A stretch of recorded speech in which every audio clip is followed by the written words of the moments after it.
Halo Sobat NTT, kemajuan teknologi hari ini memang membawa banyak kemudahan. Tapi di sisi lain, gawai dan budaya instan perlahan mulai mendistraksi kita, menurunkan literasi pelajar hingga mengkikis budaya belajar di lingkungan keluarga.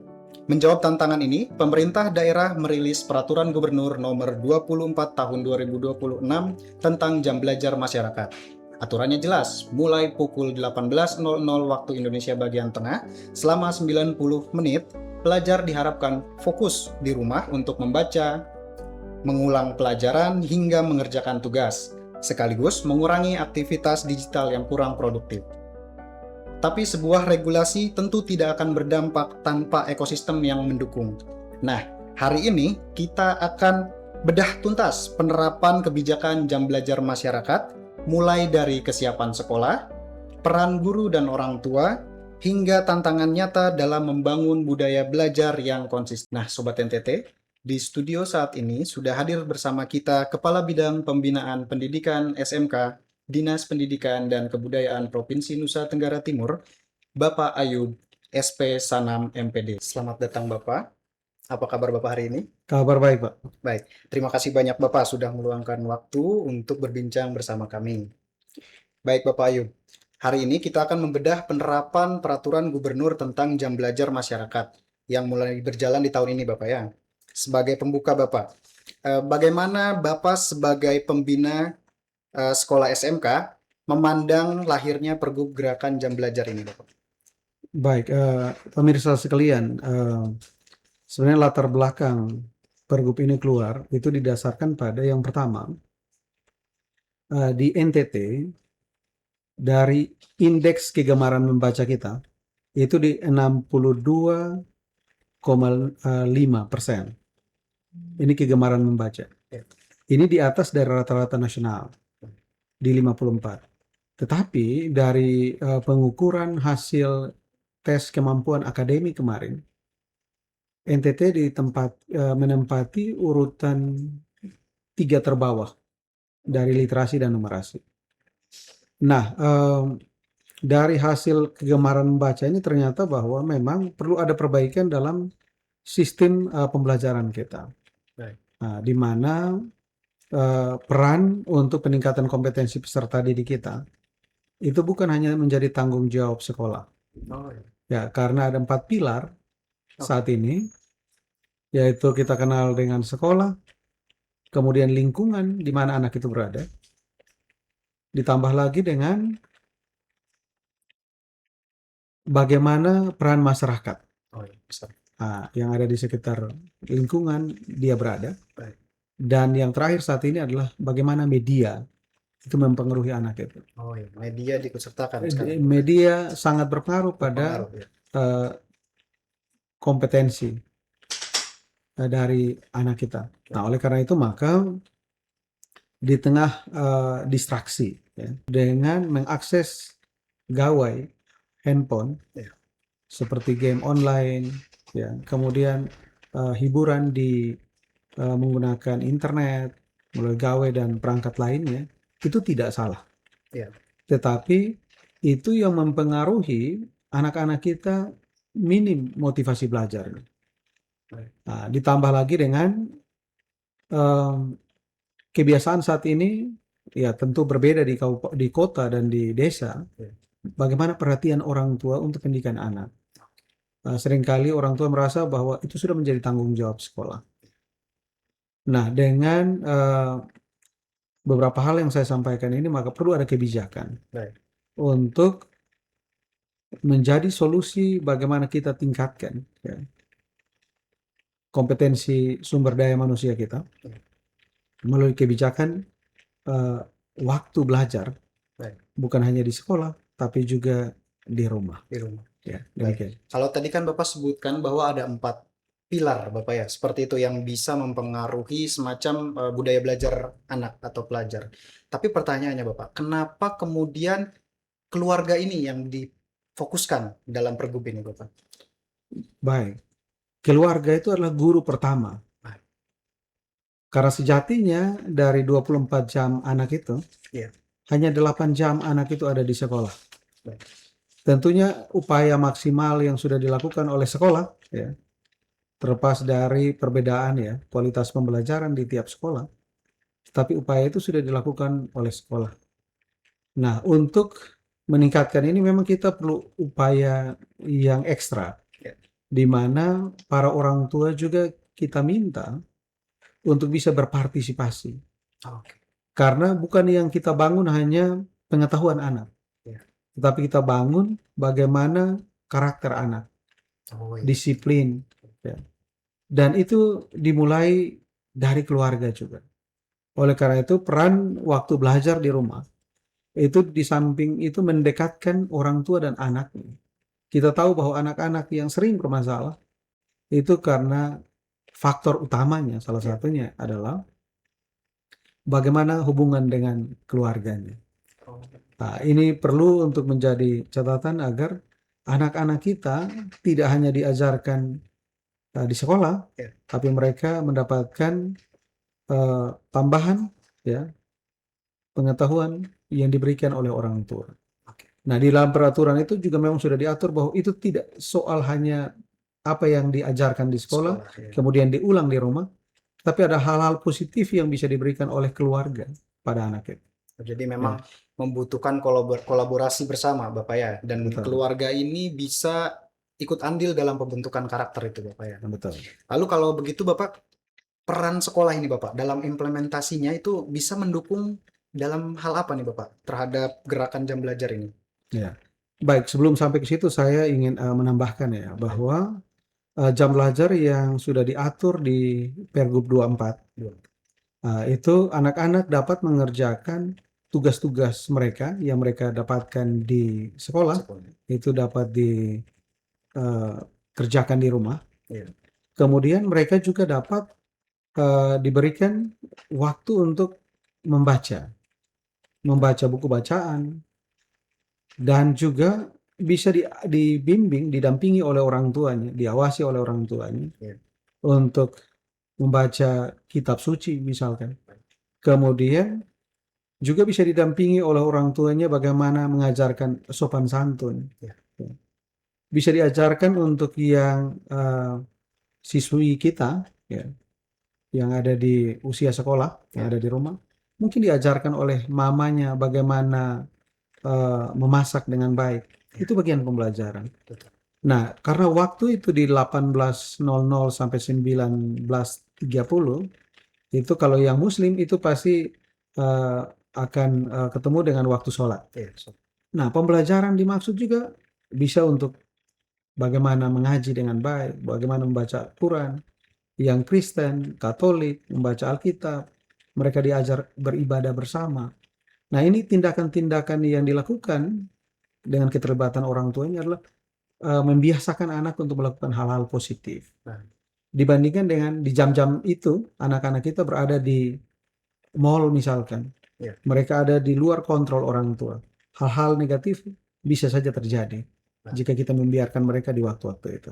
Jadi nah, saya lanjutkan bahwa apa peran sekolah? Apa peran sekolah? Nah, peran sekolah itu kebijakan Kemendikdasmen itu sudah ada guru wali.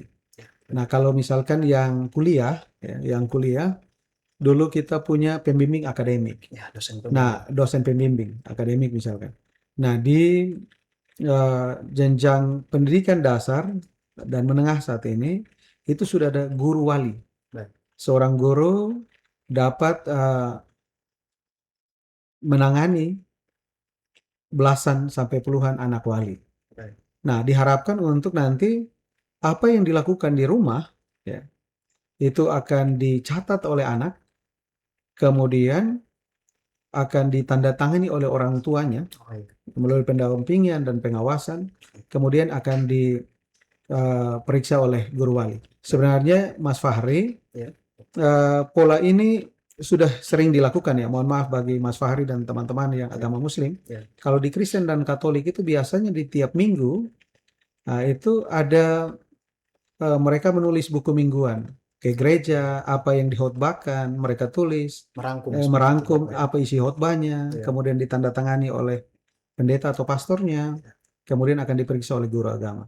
Nah, pola itu yang kita kembangkan dengan bagaimana anak-anak kita itu bisa pantau. Tentunya ini bukan hal yang mudah, Iya. tetapi kalau dengan kolaborasi orang tua dan pihak sekolah dan juga tokoh agama, tokoh adat, ya, para pemerintah yang ada mulai dari level desa sampai kabupaten kota hingga provinsi, saya optimis ini bisa dilaksanakan dengan baik. Berarti Demikian. sebenarnya ini apa ya, memperkuat pola-pola positif yang memang sudah ada sebenarnya Bapak ya, yang sudah Iya, dibiasakan. benar sekali. Oke, baik Bapak. Lalu eh, untuk guru-guru ini Bapak, penunjukannya ini, adakah khusus memang hanya guru BK kah yang punya tanggung jawab itu? Lalu kemudian saya penasaran ingin tanya, eh, kalau kita bicara peraturan kan terkesan harus ada sanksi ketika tidak dilaksanakan. Nah itu seperti apa Bapak? Ya, baik.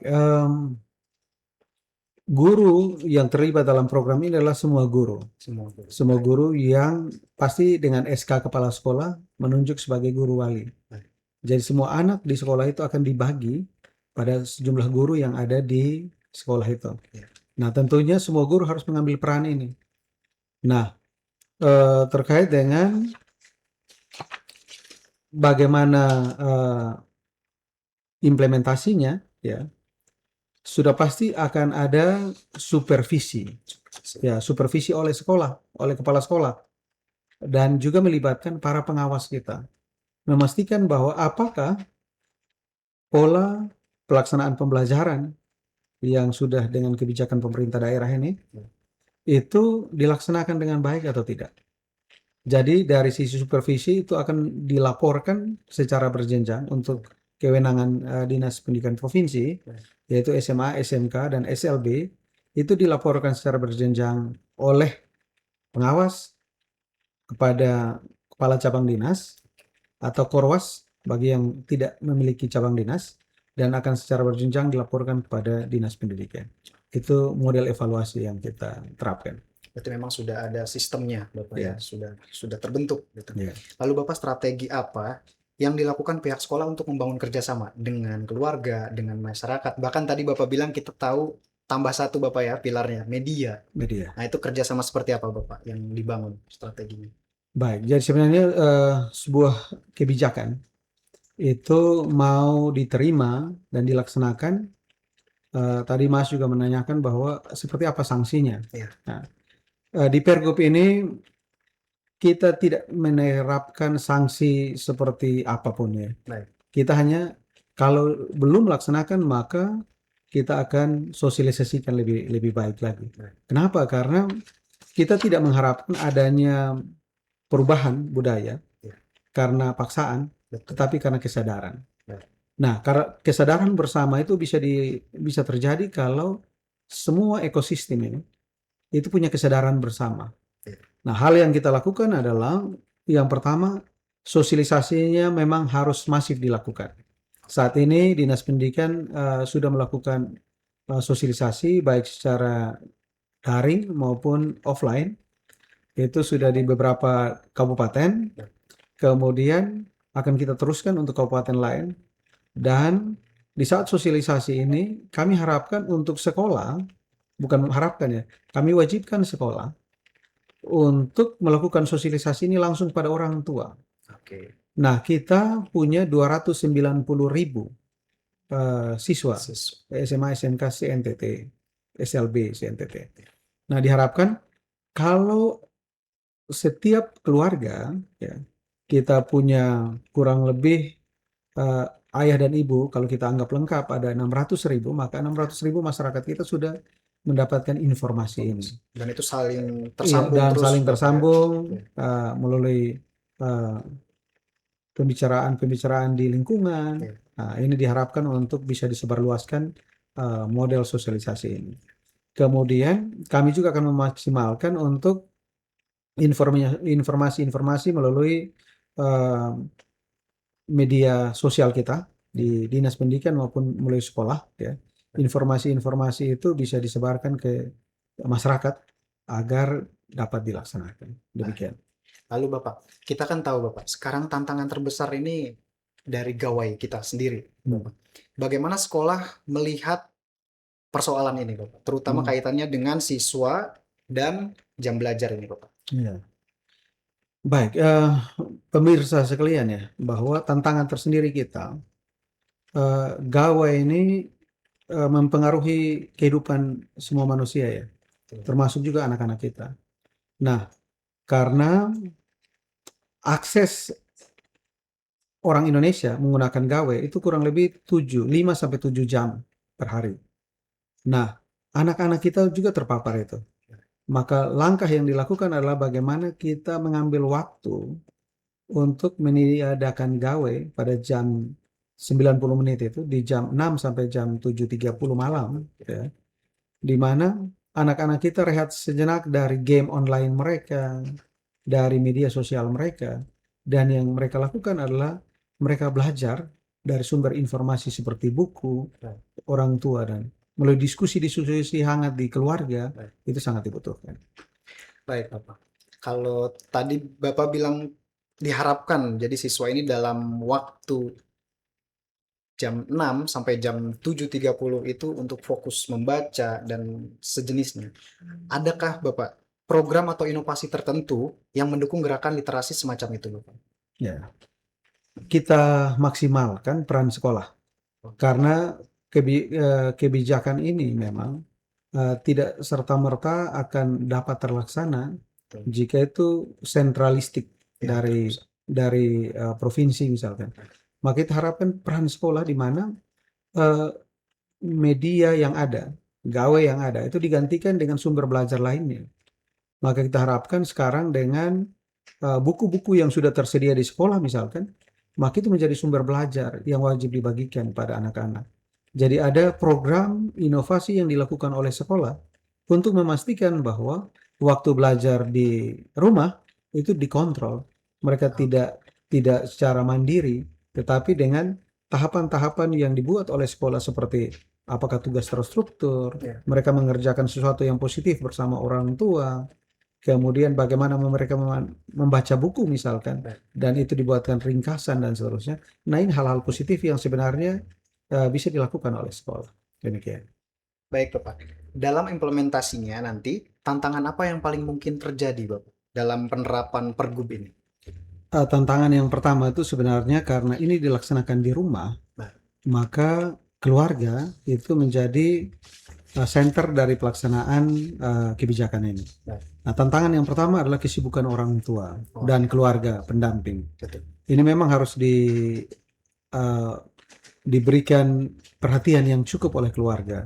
Kita menyadarkan orang tua, keluarga terdekat dari anak usia sekolah ini untuk meluangkan waktu pada jam 6 sampai 19.30,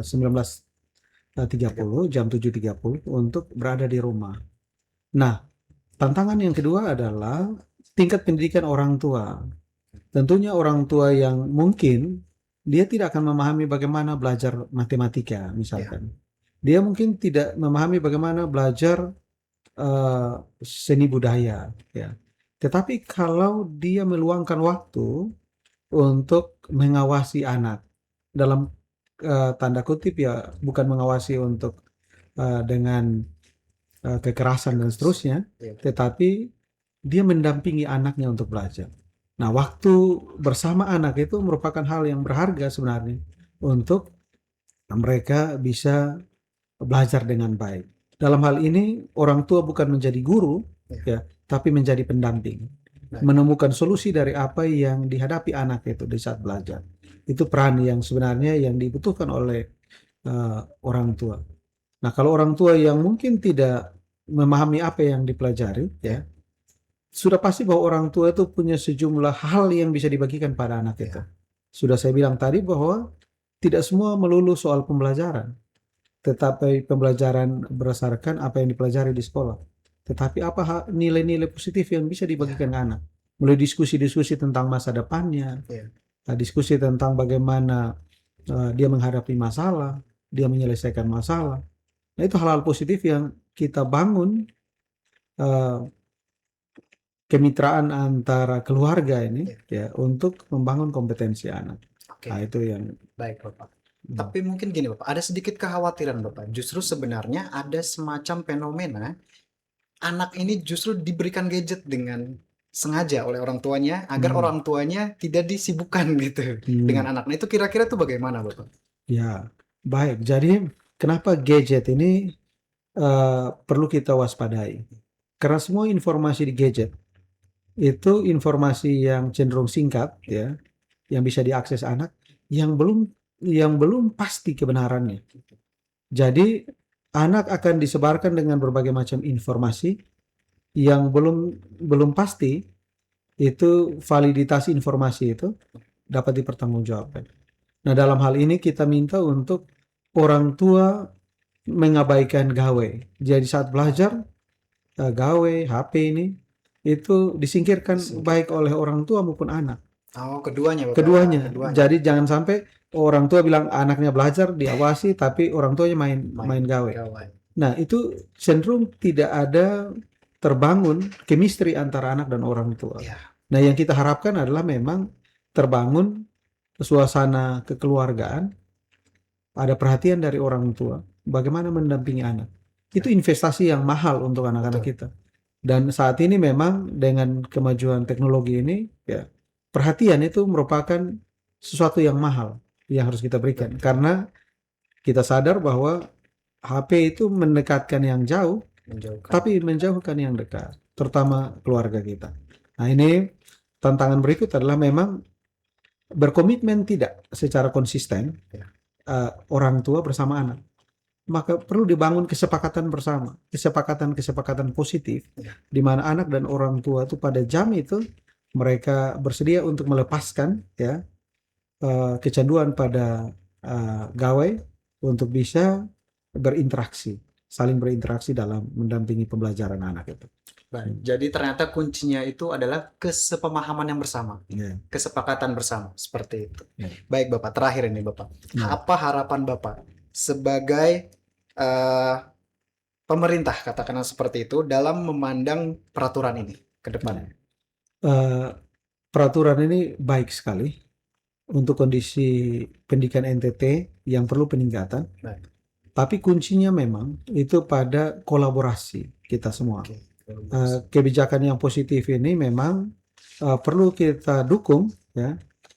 Ini kebijakan yang baik yang perlu kita pahami dan kita laksanakan, karena harapannya adalah tindakan-tindakan yang konsisten yang kita lakukan itu akan melahirkan budaya baru di Nusa Tenggara Timur melalui kebijakan Pergub ini dengan tagline meja belajar, Melki Joni ajak belajar, ya. Itu sangat-sangat diharapkan untuk mengubah budaya belajar di rumah yang dilakukan oleh para siswa kita, tapi didampingi oleh orang tua. Baik, luar biasa sekali Bapak. Sobat NTT, dari perbincangan hangat kita hari ini bersama Bapak Ayub, kita disadarkan kembali bahwa pendidikan tidak akan pernah bisa berjalan sendiri tanpa kolaborasi. Sekolah memang tempat menimba ilmu, tetapi rumahlah tempat di mana karakter dibentuk, kebiasaan baik ditanamkan, dan masa depan anak-anak diarahkan. Gerakan jam belajar masyarakat atau yang dikenal dengan meja belajar, Melki Joni ajak belajar, adalah sebuah pengingat bahwa mendidik generasi bangsa bukanlah tugas utama guru semata, melainkan tanggung jawab bersama antara orang tua, sekolah, dan lingkungan masyarakat. Semoga kebijakan ini tidak sekadar menjadi aturan, tetapi menjelma menjadi manfaat nyata demi peningkatan mutu pendidikan dan kualitas sumber daya manusia di Nusa Tenggara Timur. Terima kasih Bapak Ayub atas kehadiran dan pencerahannya hari ini. Sungguh sebuah kehormatan, Sobat NTT. Sekian episode kita pada podcast Ayo Bangun NTT kali ini. Saya Fahri Irgiana Nur Hakim, pamit undur diri.